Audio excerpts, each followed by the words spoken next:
that dirty ass water. We not even gonna send them to Cancun. We're gonna send them to Galveston with that dirty ass water be washing up on the shore. You people think they're in the beach. Y'all located, we y'all gonna send y'all to Cancun. Y'all drive y'all quit. Drive your ass down to Galveston. Come on, man. So they're not taking a little. Come on, they didn't even try, man. No, we're not getting them no plane ticket to the beach. We send their ass to Galveston, Texas, right where that dirty water washed up on the beach. They can't even get in the water. Come on, man. Oklahoma City, 106-85 in Game 3. It's 3-0. And you know.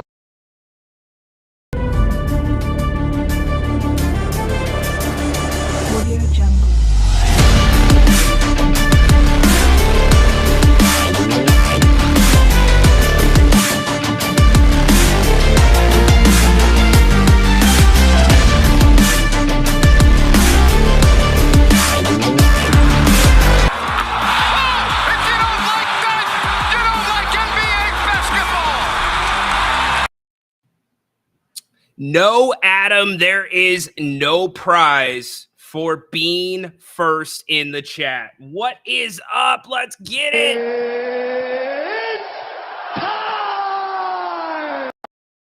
Welcome to Monday on the King's Quarter Ry-doe Monday. You heard some inside the NBA off the top. You know why? There is hope for all of you inside the NBA fans. We've got news on TNT. Looking to match. Remember, their contract with the NBA allowed them to match any offers on the new media rights deal. Reportedly, they are going after Amazon's portion of the deal, which would bring TNT back into the fold, which means inside the NBA would hang around. I think that's been the hanging chad. That's been the point of contention for a lot of fans with the new NBA media rights deal.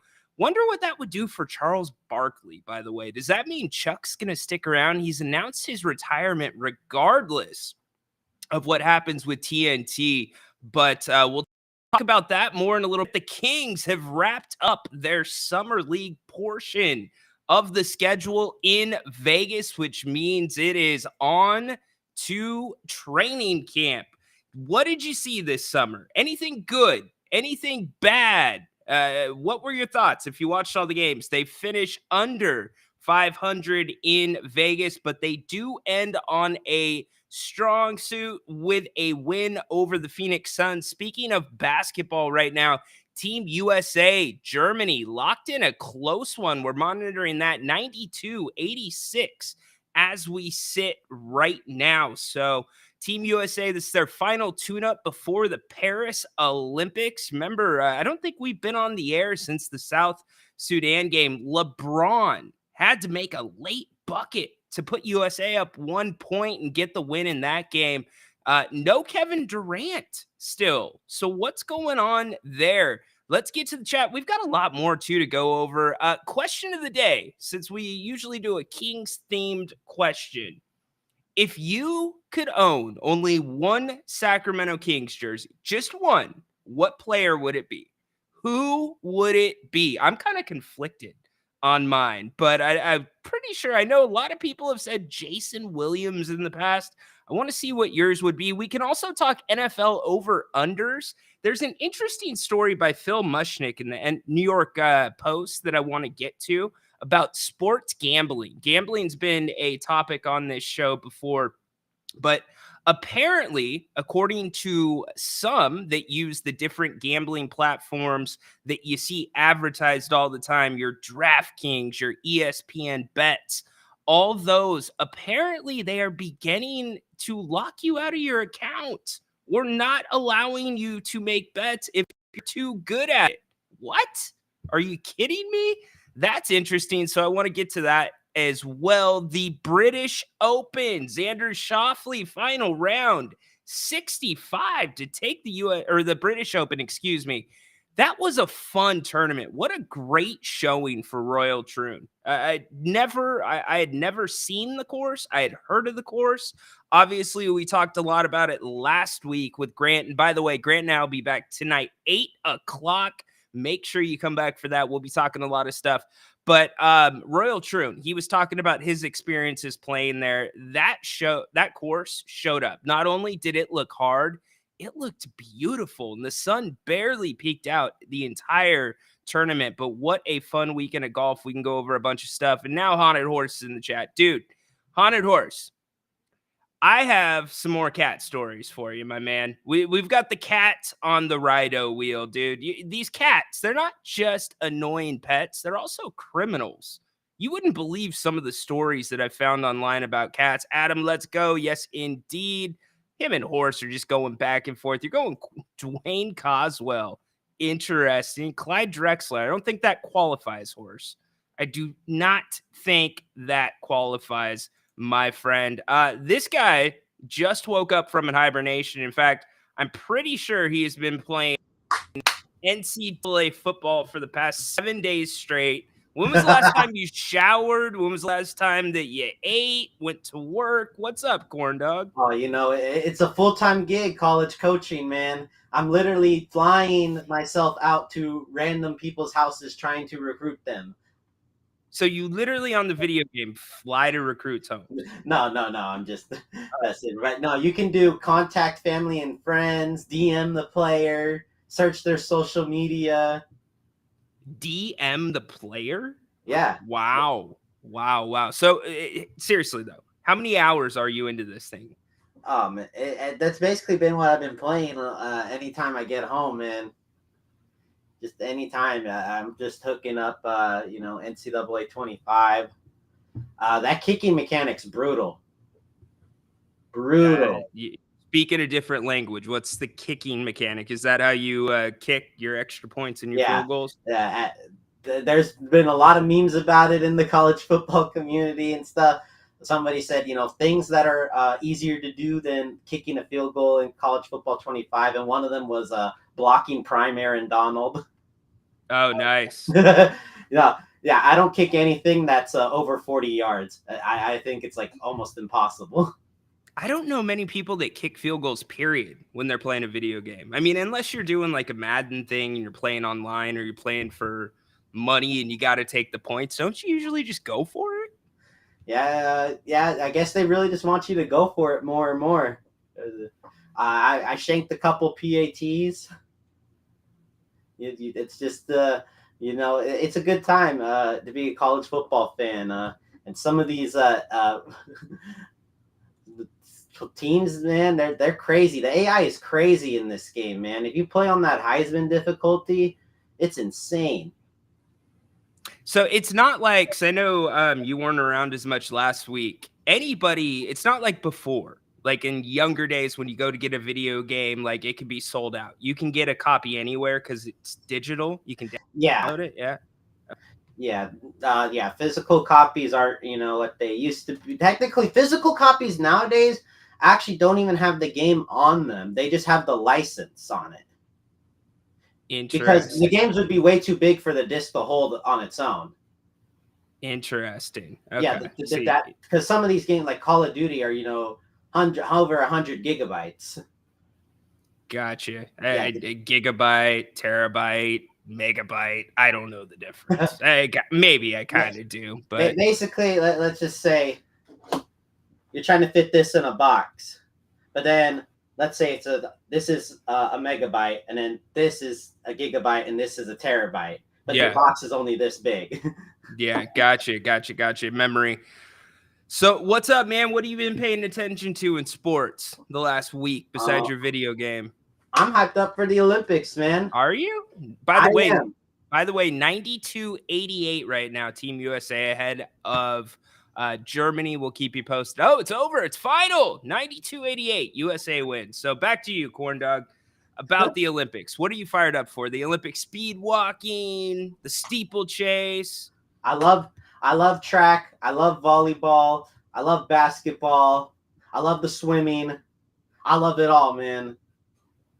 The swimming is pretty exciting. I'm not gonna lie. The pole vaulting, pretty terrifying. I'm not gonna lie about that either. I love the kayaking, the rowing. There's just so many Olympic sports, and it feels like they just keep adding more and fun. more and more. And it's like, what's skateboarding now? Yeah, skateboarding. I don't mind. I think that's definitely, if you have snowboarding, you got to have skateboarding. Yeah, It's kind of the same thing. But what's next? I've heard arguments for pro wrestling. How the hell would you book that? Pro wrestling? No, I think we have to keep Olympic style wrestling Olympic. Yes. Yeah, I agree with that. Olympics where you earn your actual, accolades, and then pro style is where you earn your money.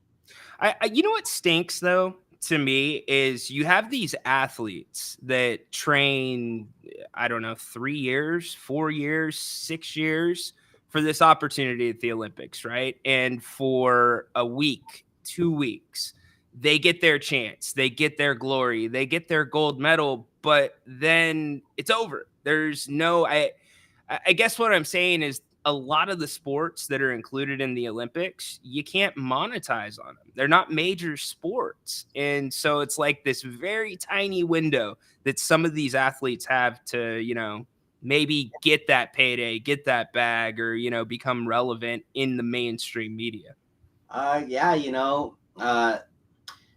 Especially if the USA, the market is, football, basketball, baseball, hockey, and then college football is pretty much like the 5 big ones. Yeah, exactly. And then track and field, there's no, other than the world championships, there's no track and field leagues that I really know of that would be professional. Basically, you can be really big in college as a track star. And that's kind of where it ends, really. You win your Olympic stuff. Maybe, you're just so dominant like a Usain Bolt that, you get endorsement deals. But you pretty much have to be like extremely dominant in your Olympic sport that isn't really, marketable to where, you're on Wheaties boxes. You're, doing Nike short ads or, shirt ads and Adidas or whatever, or Pumas. Yeah. Because without that, yeah, you're pretty much not making anything. 100%. Well, it's a cool opportunity. I mean, it's basically on from the time you wake up to the time you go to bed. Actually, fun fact, there is an employee that I work with that was part of the 80s Olympics volleyball team. Interesting. Speaking of your work, apparently somebody from management is in the chat. You haven't showed up for Corn Dog. What's going on, my man? Oh no, I definitely have showed up for work. No, I don't have the hours to just take a week off like that. I gotta save them, for those emergencies. I hear you. So, Kings wrap up Summer League. Any standouts for you? Anything that's piqued your ears? Yeah, this team is, these group of guys that we sent in the Summer League, besides Carter, really weren't going to be like the main, make or break for the season for us. We're just these are just guys that look to fill out our roster with potentially, or maybe sent to the G League. Yep. These weren't, your Keegan Murray type of guys out here. No, I think Keon Ellis was the one that everybody was, especially me. I was not thrilled with Keon's turnovers numbers, but it's difficult to judge. It's kind of like the Sabonis thing. It's kind of the Fox thing. Keon's burn rate was pretty high in the Summer League games. So, of course, if he's touching the ball more, he's probably going to turn the ball over a little bit more. I thought Mason Jones, though, I was impressed with Mason. Like, it wasn't – sometimes with Mace's game, it's up and down. It felt like he was pretty damn consistent all Summer League. I thought he carried himself like a pro. I like his mindset. I like where he's at right now. So I think Mason might make a little bit of noise. He'll definitely be on that G League team if Sacramento brings him back there. Summer League, there's a lot of turnovers in general. They're really good. Like, they could beat anyone in a pickup basketball game off the street, but they're not NBA ready yet. Yeah. And they're the tier below the best of the best. No doubt, no doubt. Still an honor to be able to Yeah. play in Summer League. Drew Timmy, I know a lot of I need that sound drop. I know a lot of people have been asking questions about him. I've gotten a ton of questions about him on social media about whether or not he could be a fit for the Kings. No, good G League player probably, but they've got to fill out that coaching staff first. Now that Lindsey Harding is headed to the Los Angeles Lakers. Yeah, you got to fill out the coaching spots too. Coaching matters, especially for the guys that need to develop. That's really key for guys because some guys they may not be ready yet, but they might have that raw talent. Just need some coaching up to figure out how to play at a high level. You get some late bloomers. Yeah, you do. Look, some of the best people that we talk about in the NBA, they've been late picks. Jokic. How about Jokic? Late pick. How about Isaiah Thomas here in Sacramento? Last pick. He was a hell of a player. He's still trying to make a run at it. But yeah, definitely. Thomas was putting up great numbers with us and with Boston. Yeah, Boston, man, he left it all on the court for him, for them. He went through a really difficult time personally with the loss of his sister, which was unexpected, and thought he was going to get that payday, but he got hurt, and the rest was history. But one of the best people I've ever been around for sure, Isaiah Thomas. Yeah, he was great. I remember, when he was the pizza guy. The pizza guy. Yes, indeed. I remember that too. All right, brother. Come back at 8 o'clock. Grant and I will be rocking and rolling, talking many things. So, and stay up in here. We're going to have some fun today. All right, man. I got to go kick some college football ass again. You got it, brother. Appreciate it. Yes, CT Dog. Welcome to the party, buddy. Yes, Bronny was a late pick too. Shouldn't have been a pick at all. Showed some signs of life, actually, at the end of Summer League. But the thing that would be really good for the NBA and really good for Bronny is the G League. We've talked about it at length. It makes so much more sense to have him in the G League, both for the NBA and the Lakers, because it's going to put butts into seats, and that's where he needs to develop. So the Timmy Shimmy. Yes, I saw that. The little 1-2 like that after getting the and one. He's just one of those guys that has a knack to be around the basketball. He's been coached well. Mark Few and Gonzaga. Gonzaga usually produces some pretty damn good big men. Steven Adams. Who else is from Gonzaga? Domantas Sabonis. So definitely that tie there.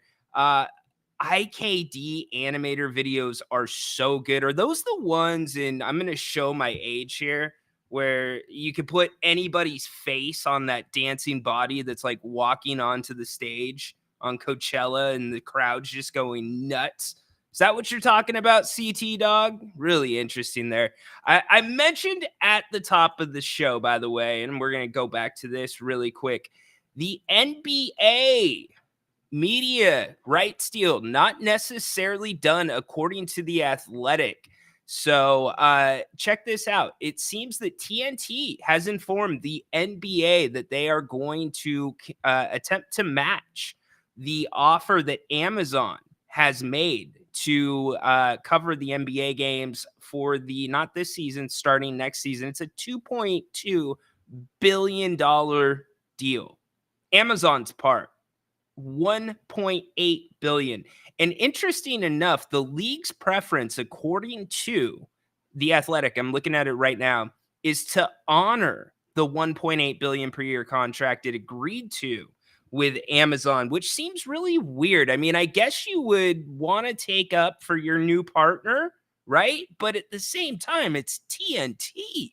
It's inside the NBA. It's a fabric of the NBA. So TNT's intention to go after Amazon means that NBC is in the clear to join the incumbent ABC, ESPN, or ABC and ESPN as a new partner when the deal is officially announced. NBC will have regular season games exclusively on Peacock on Mondays. So NBA games are going to a paywall. We knew this. And speaking of a paywall, I would expect that is likely going to come into play in the coming years for our local games.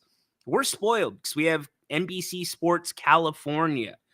Other teams have Bally's, and all the regional ones are different. But you saw some of these regional carriers begin to collapse, which started with the San Diego Padres, and so a lot of their games had to go over onto MLB TV, which I don't know how it's going to work, but it may be a pick and choose. The NBA League Pass might not have the same power that it used to have, or it might have all the power in the world, where if you want to be able to watch your Kings games, you got to get League Pass. But then the blackout rule, that is one of the weirdest rules. You've seen it in football for years. You see it all the time in the NBA. If the Kings are playing on national TV, if it's TNT, you can't get it anywhere else. You got to watch it on TNT. So how would that work into everything? But the fact that ESPN is still going to retain the NBA Finals, not a surprise. That will continue to be on ABC. ESPN reportedly paying around $2.6 billion. Think about that. $2.6 billion per year. $2.6 billion. You know what they pay for the NFL? $2.7 billion. It is a lot of money, a ton of money. How confident are you in USA Basketball bringing home the gold? I'm going to sound like an idiot, C-Dog. I'm not super confident, to be quite honest with you. The roster's old. You've got some great players on that roster. You've got some great youth, but I truly worry about the defensive end of the court with this team. I feel like the way that the rest of the world plays basketball, and realize when they're playing these exhibition games, and this is strictly my opinion, they're going out and they're trying, but they're treating them as such. Exhibitions, the rest of the world, even if it's an exhibition, you get a shot at LeBron James, you get a shot at Steph Curry. You're going to give it what you give it in the exhibition is going to be no different than what you give it in the Olympics. Same goes for Steve Kerr's rotations. Maybe those tighten up when you get to the Olympics. But getting back to my point, I worry about the defensive end because you look at, yes, you have Derek White, but you look at the other guys that are going to be on the court for Team USA in the backcourt. You're going to have Steph Curry, Drew Holiday. He is a great defender, no doubt about that. Devin Booker. Okay, but foot speed for them is not necessarily a strength. And I don't think Steve Kerr, you know this, he likes to switch a lot. And I don't know how that's going to go over with the rest of the world with the amount of back cuts that you see all the time with basketball players internationally, the way that they move the ball. It's just different. So, everything for USA, their biggest strengths, nobody can play with them in transition. Nobody. And I'm talking about when they're on offense and running a break. You can't do it. And on the offensive end of the ball, they're impossible to guard unless they have tired legs. And I think you can grind them down defensively to the point where it could affect their offensive game. So yes, they ultimately win the gold, but I think it's going to be a little bit more of a bumpy ride than many people are expecting. And yes, they will roll over certain teams. You will see a different level of play from these guys once the Olympics start. But I mean, I'll kick it back to all of you.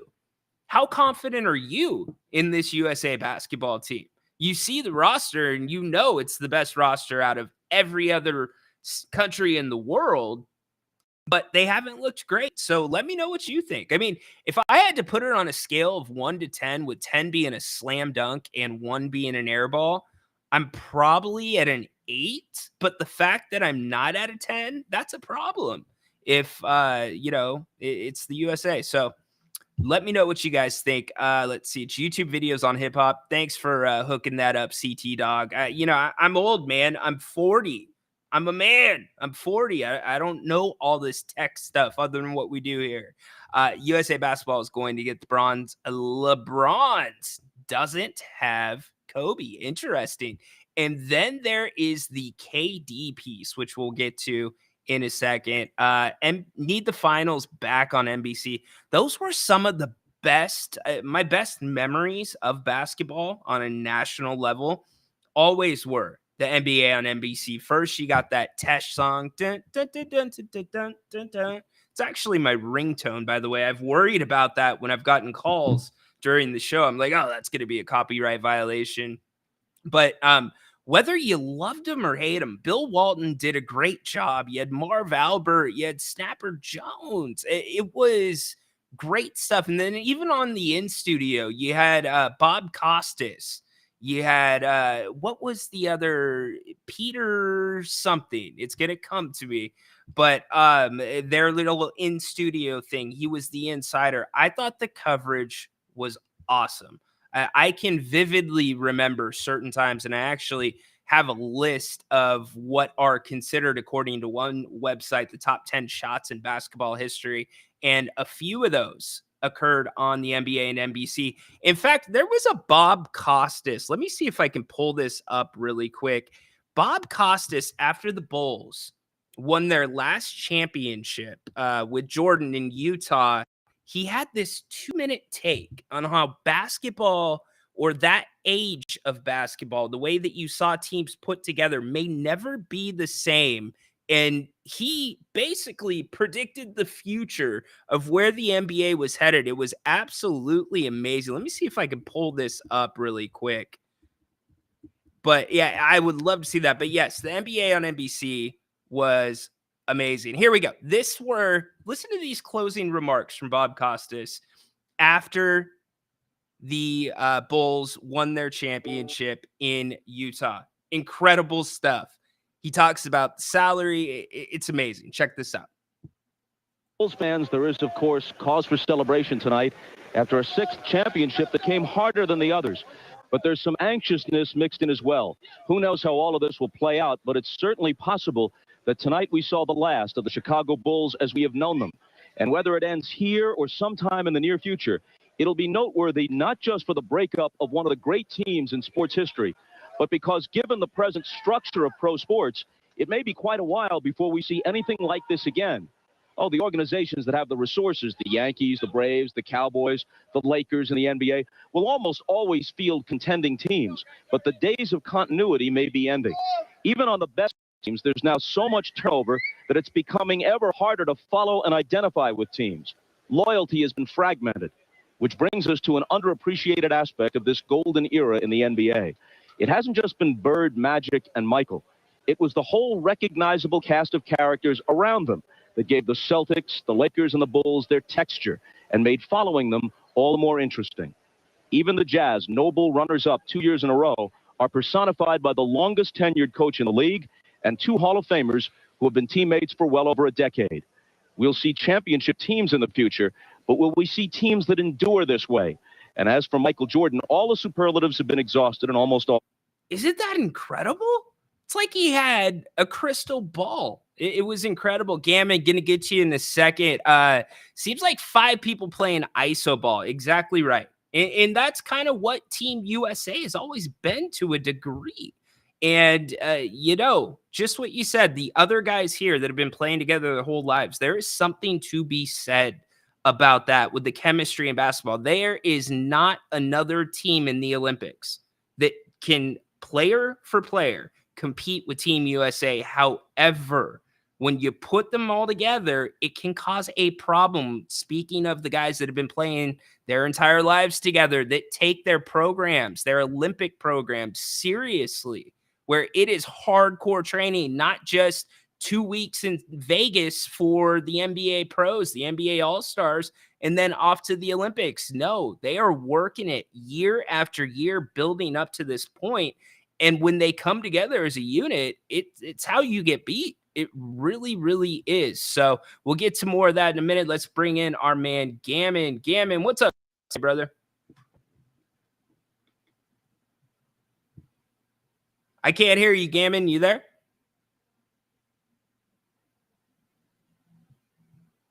No audio. Gammon's got a haunted horse issue. No worries. I'll come back to you in a second, all right? Cool. We're gonna call that the haunt. Gammon just did the haunted horse. He did the haunted horse dance. That's what that is. CT dog, get me like a gif of like haunted horse and Gammon doing that stuff. That's what I need right there. That'll be the new haunted horse thing. Bob Costas is too old and not good at broadcasting anymore.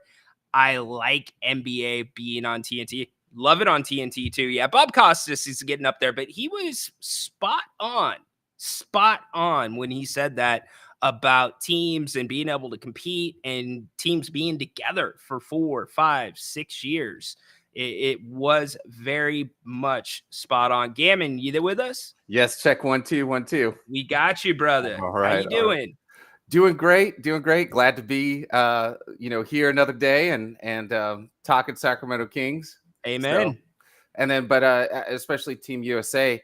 When you were bringing up how much do I think that Team USA will bring back gold?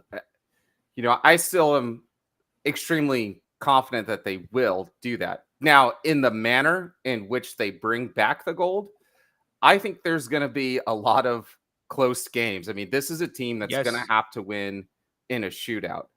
If anything, what I've seen from these exhibition games, if I'm a team that's playing in their class, right? So we're talking about Serbia, Sudan, so on and so forth. The thing I'm telling myself is like, look, we've got to make these guys play defense. Yep. Right? Make them work hard on both ends of the floor. The other thing too is I'm looking at the tape. I'm looking at the tape if I'm Serbia. I'm looking at the tape if I'm France. I'm looking at the tape if I'm Sudan. Right? Anybody who has young bigs with young legs, you know what we're doing? We're setting high picks, high screens. Correct. All game long. I don't know who is doing this. And Brian, I don't know if you've seen this too. I haven't seen anybody just openly state this, but it's something that's like I keep seeing and it's been bothering me. And I'm just going to say this out loud for the general fan who hasn't been paying attention to this or didn't notice this until now. But I don't know who is coaching the USA men's basketball team that when there's a pick or a screen to not fight over the top, and instead they're taking the underneath. Now, I do know, that you were talking, Bob Costas, he's talking about the Jazz and the pick and roll. That's where Stockton and Malone made their butter, right? That high pick screen, and then you take that, kind of down the alleyway. So it's either an open shot for Stockton or you've got a runner in the lane with Malone. He used to throw out his knee. I don't know if people remember that, but you have this guy who's about the same size as LeBron James throwing out his knee to kind of create that distance. But I don't know if that's something else that you saw. We don't really like to fight over the top of screens. And I don't know if that's because we're afraid of our length or our speed in order to cut back, or just communicating like, hey, you got this man, I'm fighting over the top. You know what I mean? We got to rotate. Yeah, I thought the best illustration of what you were talking about was after it was the first exhibition game against Canada that took place in Vegas. Canada in the first couple quarters dashed them from the mid-range. They dashed them a little bit going towards the hoop, dribble penetration. SGA came off a couple of picks. You've got two guys, Gammon, and Derek White and Drew Holiday that can go through screens. Everybody else can't. Steve Kerr is notorious because it's a Popovich thing. It's a switch thing. They're going under because they want the rest of the world to shoot the three. That's what they want. They want them to shoot the three. And that's why the world has put more of an emphasis on the three than they did in past years. But that's not the shot they want. They want to get inside.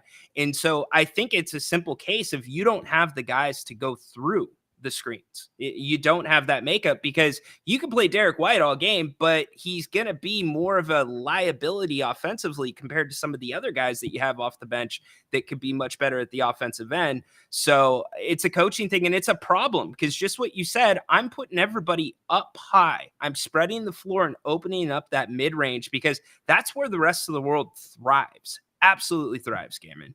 Absolutely. And the other reason why I question this, because I know a lot of people who are watching this or are going to watch this, the replay on this is going like, Gammon, why is that such a big deal if we're trying to force them to shoot a tough three versus, letting them into lane to kind of get that two? And the reason why I say this is because this 3-pointer that we're talking about is shorter as far as a foot distance Correct. than it is in the NBA. 1 foot. Yes. Right, which makes, I know that doesn't sound crazy, but that does make a world of difference. So we're playing them as if they're having to shoot an NBA regulation 3, which in that sense would make more sense. But they're shooting threes that they've been accustomed to shooting their entire professional career, especially with some of those guys, right? Like Sudan had a couple guys who have played in the league or in the G League. So for them, that making that adjustment is probably easier for them. Just like I'm sure Steph Curry's eyes get big when he realizes that he only has to come in. He can come in like a foot.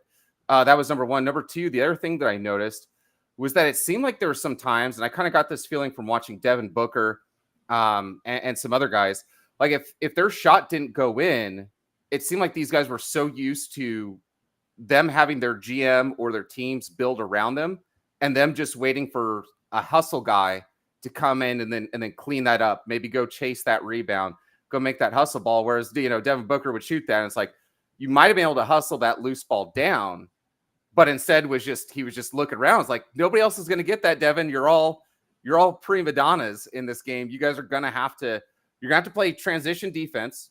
I liked what you said. You said nobody else is better at transition offense than USA.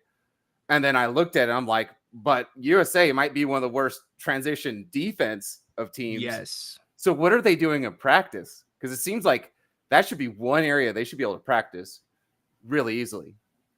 Yeah, I think that, again, the dial for these guys is not turned up to 10 until the opening ceremonies happen and the ball's rolled out there for the first game in their group. I think that's where you'll see a change in some of that hustle effort. I don't think that you'll see, or I should say, you will see guys like Devin Booker and so on going after those balls. They know that it's on them. They're not going to expect anybody else to do it for them. But the liability goes back to the defensive end, because all too often, Gammon, if you make these guys work on defense, it makes the offensive side so much harder. And especially when you have old guys playing, or older guys like LeBron James, it's going to be 41. Kevin Durant, what's his status going to be? He still has not played. He's ramped it up a little bit more in training. But those are all things where if Team USA has to work on defense, watch the hell out. Again, tonight, they only scored 92? So not the best. With all of these shooters, which just is mind-boggling. I think that they're really going to, and so what I'm getting from you, Ryan, and correct me if I'm wrong, what I'm getting from you is that these guys, they realize that they're a little more geriatric, they're a little bit older, and so they're saving their bodies. They're not getting bruised and banged up, and they're saving that for prime time. Where there's some speculation on the availability of Kevin Durant, but they're probably like, hey, we're just going to save you and throw you in there like a cold dish because he hasn't been warmed up in any of this, but just assumption like, hey, we're going to get him his minutes. So I really wonder how many minutes we're getting out of Durant. But yeah, I mean, to your point, and you're saying like Booker is then just gonna, or the assumption we're hoping, I don't know if you're assuming or if you're hoping that Booker then just is like, I'm going to be a two-way player and then just start sacrificing. They're gonna go, Gammon. They're gonna go balls to the wall. It's the difference between the regular season in the NBA versus what you see in the postseason in the NBA, where it's just turned up a notch. And that's what's going to happen with the Olympics start. And I mean, there's nothing that I've seen with any of these guys that seem like they're dogging it, but I think they're just going to be in for a little bit of a bigger fight than most people are expecting. Yeah, they're protecting themselves, I think. Correct. What you're trying to say. 100%.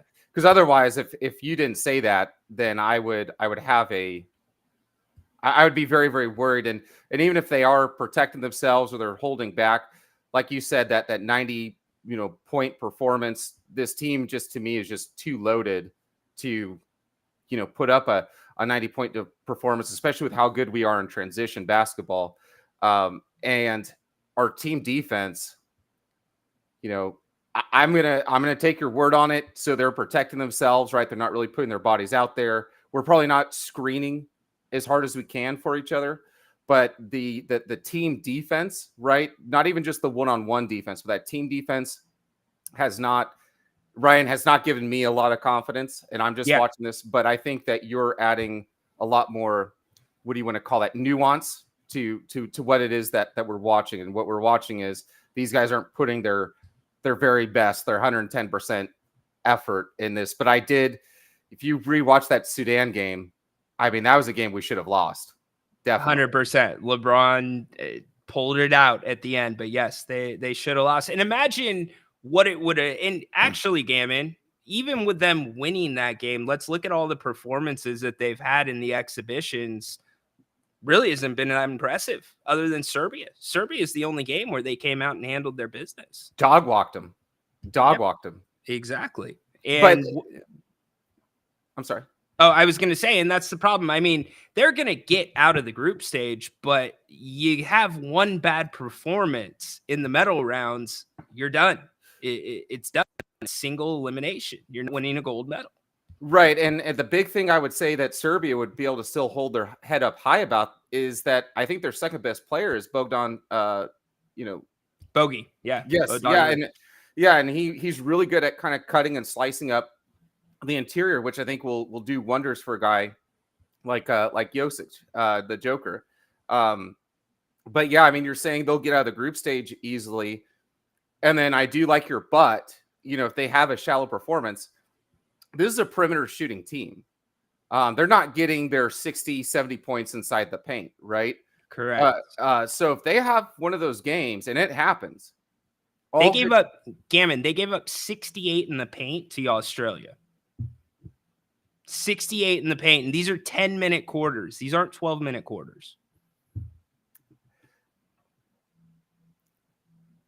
I don't know. It's strictly the defensive side. That's why I said at the top, that is my worry. It's the defensive end and how they're going to have to work there and how it affects the offense. And I think that's where Steve Kerr is going to have a beat on this team and make substitutions, get fresh legs in there. I mean, Gammon, there's a reason that Princeton, there's a reason that Air Force, the team that we played against in college, that they're always smaller. They're never as athletic as you are, but they always make you work. They always compete. And it's because of the systems that they run. It's because of the hard cuts. It's because of the hard screens that they set and the effort. And that's what the world does. That the world plays, for the most part, fundamental basketball. Yes. Whereas in America, a lot of times it's more the flashy, the three-point game, the athletic game.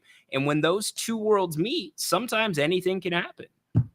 Right. And fundamentals is always going to be, that's always going to keep you in the game, realistically. Yes, and 100%. And Sudan and Australia really made us work. I think it's going to be a different animal when we see Serbia again. It's going to be interesting to see what kind of legs Kevin Durant has underneath him, because you're going to want to get that guy 15 minutes. I would imagine, again, if our perimeter shots are not falling, at least what I'm seeing from a team defense, again, and I'm taking your word for it, and you're providing the nuance to this conversation, that these guys are going to turn it up a notch. They're going to dial it up from a 7 on defense to an 8 or a 9. Which would be a world bit of difference. But if their shots not falling, the way these guys, they're not team rebounding, right? I don't see a lot of them finding a body, boxing them out. Sudan made them work. Australia made them work. I was expecting the same thing from Serbia. That didn't happen, but again, no bogey. I'm not really too concerned about France. Their backcourt, I think their front court scares me, but their backcourt, I think, is just way overmatched. And as long as those guys play defense on the ball, Drew Holiday, that's going to make everything else a nightmare, feeding in those guys. But yeah, I mean, seeing some of this stuff, again, team defense has been alarming. I am curious to see what Steve Kerr does. I'm curious to see what you think, what you think the best starting lineup could be out there, or even, hey, the last few minutes to close out games, I think is going to be huge. That's the rotations that I'm going to be watching. I am going to be going back over the film and kind of seeing exactly how these guys were playing us. if it was just a youth, their legs kind of thing. I didn't think that we looked too tired, but I didn't think we wanted to put too much energy on defense either. But, it's just kind of, I don't know, but if we're not putting that much energy on defense, we should score more than 90 points. So I don't. I feel you. It's a different kind of recipe. I feel you. I think the nuance too here is going to be the Kevin Durant factor. And I know you've brought him up multiple times, but at what point does Steve Kerr take his foot off that gas pedal with Durant if it's not click, if he is still hurt, if it's just not meshing with the team? You got to make a decision there. And there's a lot of what ifs here. Nobody's inside the building and knows exactly what's going on with his rehab. But, you can't just, even though, he is one of the most dominant players in Olympic basketball history, if it's not working, you got to go somewhere else. And so it seems like the USA is pretty confident that he's going to be able to give it a go because they've sent other people home out of injury concerns and otherwise. Kevin Durant, even though he's not played a lick yet in this exhibition time, they got their eggs in his basket. And you said one of the best players in NBA history, but also too, probably one of our top performers outside of Carmelo Anthony as far as being on this international. No, I said in Olympic history. Yeah. Oh, okay. I apologize. I missed that. That part. Yeah, absolutely. And then, but yeah, I appreciate you for having me on, but it sounds course, like brother. we're kind of like-minded on a lot of these topics, but I'm concerned in the fact of I think that we'll get gold. I still just think there's too much talent. But again, my thing is the fashion in which we do this. I think we're going to dial it up a notch, but so are these other teams. And we can't be the only team that's going to be like, okay, now it's actual game time.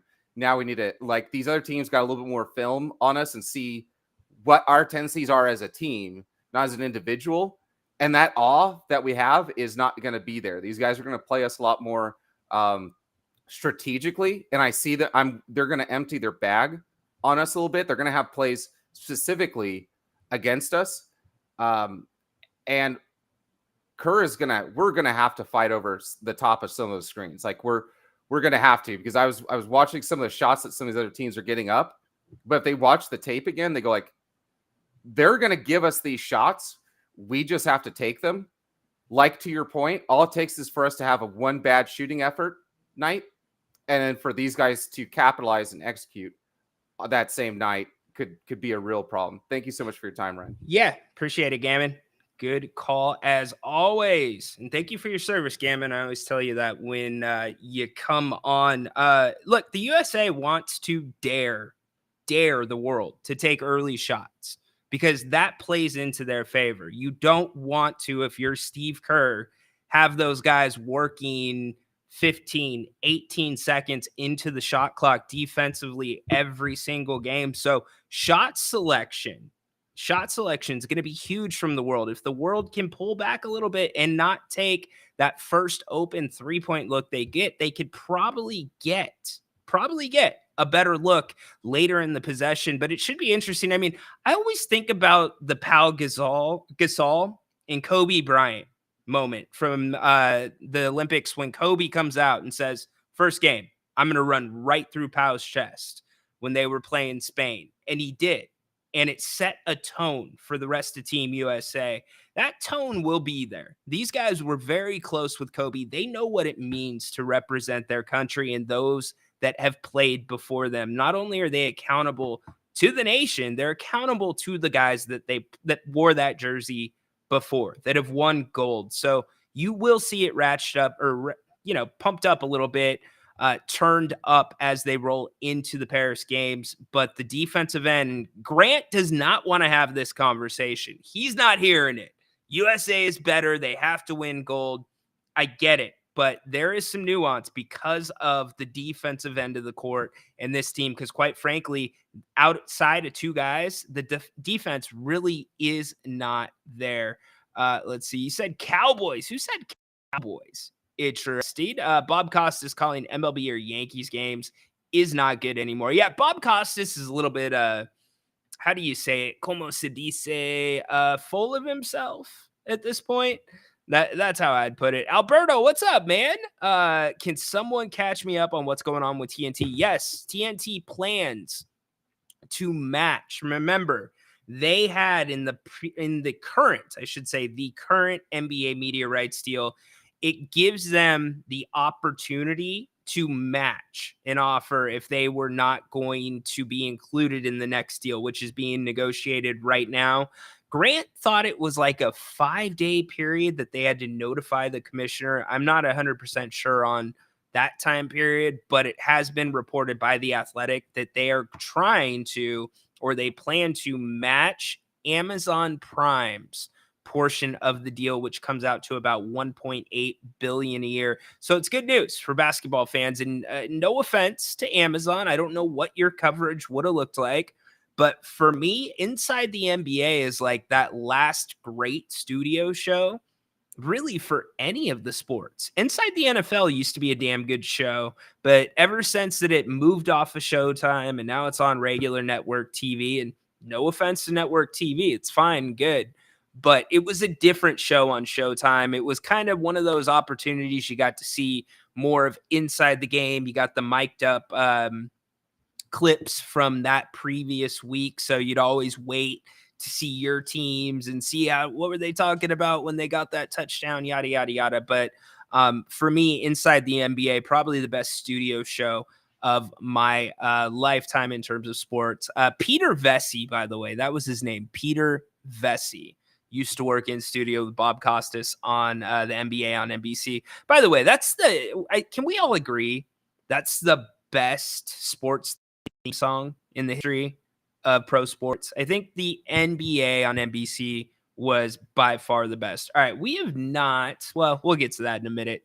We'll get to the Ry-doe deal in a minute. Let's see. If USA gets bronze this year, in 4 years, USA is not going to get a medal. See, it would be one of those things, CT dog, that USA gets caught one game, which probably isn't going to happen. Again, 100% in the camp, USA wins gold. But I'm also firmly in the camp that I would not be shocked if they get caught. Adam, Devin is such a whiny punk. Least favorite guy in the association? What? Interesting. I could think of a couple before him that I do not like. I like Devin Booker. I ain't got a problem with Devin Booker. Damn, Adam. Holy crap. What? You just went in on Devin Booker, my man. I don't disagree, LCAP. I don't disagree. I love Edward's swag. I love the fun that he has with the media. He will go out there and lay it all on the line on both ends of the court. You saw that in the playoffs. CT hopping back in. USA is underestimating the rest of the world. Bronze medal this year. Interesting. So a lot of talk about the USA and bronze. My man Dave also saying bronze. Interesting. Okay. All right. So everyone shares some of my concern. Gammon, in your estimation, how much is the USA team missing in a talent like Kawhi Leonard? Good question, Gammon. A decent amount, but if we're talking about a healthy Kawhi Leonard, not a Kawhi who's coming back from an injury, obviously had knee surgery. He was still having a little bit of swelling, but they got that taken care of. It does hurt the USA in this sense. Kawhi to Team USA would be what DeMar DeRozan is supposed to be to the Kings, in that he is a legitimate, one of the best mid-range threats in the NBA when he's right. And it opened so much more things up for Team USA off the perimeter when you have Kawhi dominating that inside game. So, yeah, good question there. That definitely hurts, because who's your mid-range player right now for Team USA? Who's the guy that owns the mid-range? I don't know. Anthony Edwards, maybe? I mean, Joel Embiid, nope, he's going to be under the hoop. Jason Tatum does most of his damage beyond the three-point line. Anthony Davis, yeah. AD, probably your best mid-range threat there. But really interesting. And then guys like Tyrese Halliburton, what are their roles going to be? Tyrese likely will not get very many minutes, but again, look for the bottom half of Team USA's roster, especially the big men. I anticipate at some point somebody is going to have to step up, whether that's because Embiid deals with some type of injury, whether he gets into foul trouble. It could be for any reason, but a guy like Bam Adebayo, a guy like Anthony Davis, they're going to get leaned on a little bit more than we think once the Olympics start. And let's see, if USA wins bronze, LeBron will rename it to Bronzy. Haunted Horse, dude, you are just like the class clown around here, my man. Class clowning it, dude. Haunted Horse, did you hear about the cat? This is a true story, by the way. Cats, criminal cats, I should say, that broke into the store and ate over $1,000 of fish. Yes, Haunted Horse, somebody's cat broke into a store, whether it was through the vent like the Columbia fans in Miami, whether he just smashed through the front door, whether they left the door open, I don't know, but ate $1,000 of product, dude, or at least ruined $1,000 of product. Cats are criminals, man. Criminals. And some of the stuff that I've seen people do online to train their cats, like some guy has now trained his cat to go around his neighbors' houses to be able to get Wi-Fi passwords or know who has Wi-Fi. It's unreal. Like, come on, man. Dog owners don't do that. I just throw a ball out in the yard for my dog and say, fetch. I'm not asking him to commit felonies. What's going on with you cat owners, man? Dave, we've got some aging players on Team USA. Yes, you do. You absolutely do have some aging players. We had an interesting conversation last week about over-unders in the NFL. And Haunted Horse and I actually did this together. If you want to go through your team's schedule and talk about what you think they'll win, what you think they'll lose, we can. I found some of these NFL over-unders to be interesting. Like the Niners, makes sense. 11 games, 11 and a half games. I think that's about right. But then there's some other teams like the Eagles. The Eagles are 10 and a half. Over under 10 and a half wins. I'm going under all day, even with the Saquon injury. You lose Kelsey. I just don't see them winning 10 and a half. There's some wild ones. In fact, the Lions are at 10 and a half. And I would have expected them to be more around that 11 number. But if you want to go through your team's over-unders, we can. The Packers, an interesting one, 9.5. Jordan Love, for those that have not heard, he is waiting on a new contract before he steps onto the field in training camp. What kind of contract does Jordan Love deserve at this point? It's a really good question. Aren't the Packers kind of in that same territory that the New York Giants were in with Daniel Jones? After Jones had the good year, they make the playoffs, they win a playoff game, and before you know it, you got to sign him to a pretty big contract. I don't remember exactly what the number was, but it definitely affected what they did with Saquon Barkley. And so now you see a similar situation happening in Green Bay. I mean, Jordan Love is definitely not at the point that Aaron Rodgers was at before Aaron got paid. Brett Favre, I'm too young to remember exactly when his first big contract was. But if you're the Packers, I mean, don't you kind of have to pay the guy? I mean, who else are you going to go with? And especially in a division that could be considered open to a degree. So a lot of stuff going on there. Aaron Rodgers, by the way, we have some more Aaron Rodgers news.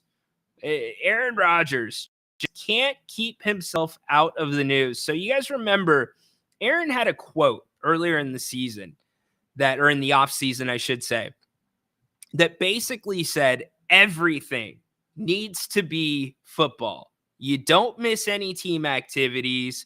We have to be absolutely all in on the season, right? And then OTAs roll around and Aaron Rodgers misses an OTA and Robert Saleh comes to the podium and says that it was an unexcused absence. Yes, unexcused absence, for whatever that means. And it was actually super confusing. I'm not going to lie to all you. I did not understand exactly why Robert Saleh disclosed that it was unexcused. It just didn't make a lot of sense. Well, Aaron Rodgers went on a podcast and explained it some more. He had a trip to Egypt, and the way that he was more or less explaining what happened was that OTAs, which are optional team activities, they're optional, right? And they let the team, or he let the team know well in advance that he had this trip to Egypt. But I'm looking at both sides of this thing, and you just wonder if Aaron Rodgers does not come out and play well, and I mean really well, and if he is not able to stay healthy, how long does Robert Saleh have a job? It feels like that guy's lucky to even have a job right now. I couldn't believe. I mean, there's certain things that you keep in-house, and when it's your franchise quarterback, when you basically mold a team around Aaron Rodgers, and if you don't remember, he tore his Achilles on, I believe, the third play of the first game last season in New York. It was on 9/11. It was the big debut, but not only did the Jets bring him in, but they also let him mold, shape that roster. They brought in guys that Aaron wanted to have there, like a Randall Cobb, right? Well, now this season, all the pressure in the world is on this guy. And the last thing you want, especially with his surgery, he was opted for a different type of Achilles surgery. It's a newer, different, I guess that's the best way to put it, different. It's a newer surgery that is supposed to speed up the rehab time. So you remember last year, Aaron said, oh, I might be back this season. And everybody thought that he was talking about, well, if they made it deep in the playoffs. No, he was on the field throwing the ball towards the end of the regular season, yada, yada, yada. So the Jets basically have turned the keys over to this guy, but yet you publicly throw him under the bus. It's an unexcused absence. Why? Why are you stirring more stuff up when you guys can't answer fundamental football questions? When the coach, who keeps receipts, by the way, he obviously kept a receipt about Aaron missing training camp or missing one day of OTAs, which were labeled minicamp. And basically, to paraphrase, quote unquote, what it is Aaron's explanation was that they can call OTAs anything that they want. So even though they called it a mini camp, it's really an OTA. So now you have started this back and forth between Aaron Rodgers and the organization. Basically, to me, looks like a little fracture between Aaron Rodgers and the coaching staff. So unless Aaron Rodgers comes out and absolutely has an MVP year and lifts this Jets team up, which has a very, very, very talented defense. The Jets defense is extremely talented. They kept the Jets in many games last year when Zach Wilson couldn't throw the ball, couldn't hit the Atlantic Ocean with the football. They were still in games. So I'm telling you, this is a make or break year, but this game of cat, no pun intended, and mouse between Aaron, the coach, the organization has to stop. If you want everything to be on or focused on football, then just talk football. Don't talk the other stuff. We are still talking about something that happened months ago. Do better, Robert Saleh. Do better, Aaron Rodgers. Do better, Woody Johnson, owner of the Jets. Yeah, something's going to happen there. Something is going to have to happen there. I just don't see this working out. I would be surprised if Robert Saleh has a job when you want to say Thanksgiving. I bet by the time we get to Thanksgiving, I would venture to say that Robert Saleh does not have a job. And by the way, while we're talking football, I was looking at ESPN And I'm thinking, all right, I'm doing my show prep. What should we talk about today? And one of the top stories is that Jerry Jones is delaying his press conference, his start of the season press conference. That's a top story. He is caught up in a paternity trial right now. Paternity trial. Apparently, somebody that claims to be his child is suing him. And so, for a breach of their contract. And now there's a countersuit for Jerry Jones. So, their postseason or their offseason press conference has now been delayed because Jerry Jones needs to be in court. The thought of Jerry Jones and children and I don't even want to think about that. So, anyways, yes, we are getting it in here on a Monday on the King's Court. Mark talking about Jordan Love. He had one good year and wants an extension, but Purdy still needs to prove himself. Shake my head. Yeah, well, it's the nature of the beast. You got to pay your quarterback, but the problem is you pay the quarterback. You saw what happened in the New York Giants. The quarterback position, is there a harder thing in sports to judge than the quarterback position? Is there a riskier position to draft? I don't think there is. It's hit or miss. You use the Brock Purdy example right there, and it's a great one. The last pick of the draft, and he ends up being the guy. After you move up to get the name that I'm so happy I didn't have to hear all offseason, Trey Lance, by the Niners. Imagine what the Niners would have had they not made that move to get Trey Lance. Man, they would be, I mean, they're loaded, but they would have been definitely loaded. Packers, third or fourth best team in the NFC. Interesting take. Can't blame Jordan Love for sitting out for a contract strike while the iron's hot. Yeah, these guys, isn't it one of the most backwards things to me, and maybe to you as well, that baseball guaranteed contracts, right? NBA guaranteed contracts, NFL not guaranteed contracts, and you have really the shortest out of all of the pro sports. I think NFL definitely is the shortest career span. I want to say it's like 3 years. And by the way, in order to get an NFL pension, you have to be in the league for 3 years or more. So that's why that number is so significant. But you got to get paid. And I see where Jordan Love's coming from, but I just don't know that he's shown enough on the field for it. But, it's not out of the blue. I've always found it fascinating. And I have talked to Grant about this. Maybe I'll bring it up tonight. By the way, Grant and I will be back tonight at 8 o'clock talking all things NBA, Kings, NFL, my MVP of Summer League. A lot of people want to say Drew Timme. I'm going with Mason Jones for the simple fact that he has had a very healthy progression, a very healthy curve. If you look at how he continues to progress, you put more on his plate, and then he clears more room up on his plate for you to give him some more or another helping. I've been very, very happy with what he's doing. You already know what he does on the bench. He's one of those guys that gets the rest of the team fired up. He's a big energy guy. So I thought he showed out for them. But getting back to what I was going to say, and I want to bring this up to Grant later tonight, the dynamic in the locker room when guys hold out, what is that? And Grant's always said, players realize business is business and they stay out of it. But what if you're a guy where, you could be traded?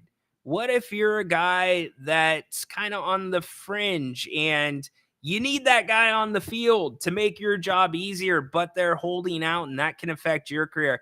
I've always wondered how that works and if it's a realistic thing or if it does cause tension in locker rooms when guys hold out. I think it's a very, very interesting conversation. Lions 11-12. All right, I see you. Brett Favre is a saint, not necessarily. Isn't it funny, though, that Aaron Rodgers' career has followed the exact same path as Brett Favre's so far? He hasn't been to the Vikings yet, and he hasn't taken any pictures yet, but they've been on the exact same wavelength. It's been really interesting. Patrick, what's up, man? Glad that you're here with us and getting away from the New York media. If you guys can't tell, I'm playing a little bit hurt today. My throat is a little out of it, but we're going to keep it going. Penix is going to redshirt for 2 years. I think it's really smart for some of these guys. If you have a good quarterback in front of you, I think it's a formula that works. The red shirts sitting out a year or two. I mean, sometimes, you get those guys right off the bat that come in and are just Russell Wilson. I'm going to toot my Seahawks horn here for a second. Russell Wilson comes in after Matt Flynn signed a big deal with the Seahawks to be their quarterback, yet Russ wins the job in training camp, and then the rest is history. They end up winning a Super Bowl. But then you have other guys like Robert Griffin III. Think about him. He got injured really quick, and his career was never the same. And then there's some guys that just don't launch. Your Ryan Leafs, but Green Bay having guys sit for a couple of years. I like the way that typically works. Jordan Love, another example of that. Brock Purdy didn't really sit a ton. The Niners had tried that in the past as well. But it is a fun thing with the quarterback position. Packers have no backup quarterback they can count on. That is why Love is doing this. Well, that's on the Packers then. And by the way, I'm actually going to Lambeau Field in August. I'm really excited. It'll be my first trip out to Wisconsin. Anybody here been to Wisconsin before? Anything I need to know about Wisco? Places to go? Things to see besides Lombardi Drive and Lambeau Field and all that. Yeah, just leave me alone. Yeah, don't talk to me, all right? Yeah, that is the sound drop. It's don't talk to me. Ryan Leaf, that's a Chargers thing. But yeah, looking forward to the trip to Lambeau and the trip to Wisco for a week. That will be a lot of fun. All right, I feel like I'm going to start coughing. I'm going to get right for the 8 o'clock show. We've had a fun show today. Don't forget tomorrow, by the way, Jerry Reynolds Tuesday, right here on the King's Court. Can't wait to have Jerry join us. We'll have some fun. If you have questions, I've said this before in the past, if you have questions for Jerry Reynolds, make sure you get them in the chat. Make sure you send them to me on the X in advance. And as long as they're in the ballpark and it's not like Adam where he's like, hey, should it be Damian Priest or Gunther? Who's going to win? Not those kinds of questions. But if you got some basketball questions or anything that you've ever wanted to ask Jerry, get it up here. We will talk to him about it. I'm thinking about, did anybody read Jerry's book, Reynolds Remembers? Came out, it must have been 10 years ago now. But I want to do a Reynolds Remember segment with Jerry, but around certain things that have happened with the Kings since the book came out. And if there's any questions that you might have about, his time in basketball, his time in the front office, anything about the Monarchs, right? Let me know, and we will get those to him. Man, it has been a fun day at King's Court, remote from a boat. Yeah, that would be interesting. Yeah, that's not going to happen. We will be off that week, but it is the slow time. And then also, by the way, we are going to have Gabriel Harris. I keep telling you about this. Now that Summer League's wrapped up, he is the acting GM of your Stockton Kings. He will be joining us before the summer is out, also efforting the G-Man. We are 3 followers from 1,000, so help us get there on the X. Once we get to 1,000, we will do the Malik Monk signed jersey giveaway, and I'll be making a big announcement that is going to affect the King's Court and what we do going forward. That's going to be a lot of fun. And then also going to be making an announcement about an event. Is it going to be a golf event? Is it going to be a Bennett's event? You'll have to wait. Once we get to 1,000, I will let you know. Make sure you're subscribed, though. If you don't like 7,000 already subscribed to the channel. And that's where all of our library is at. You can find our post-game, halftime shows, all of the in-season shows with Jerry Reynolds And our football shows, by the way, remember football season, we've been talking a ton about it today already.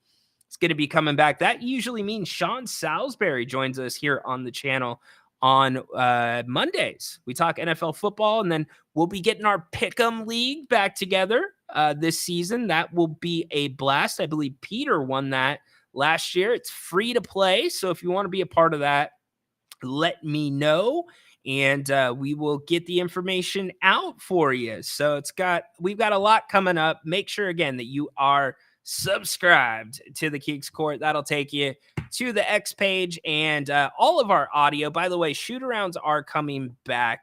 We actually, by the way, I do have to say this. I apologize. I promise you a shoot-around in the morning every single day, and I have not been doing those.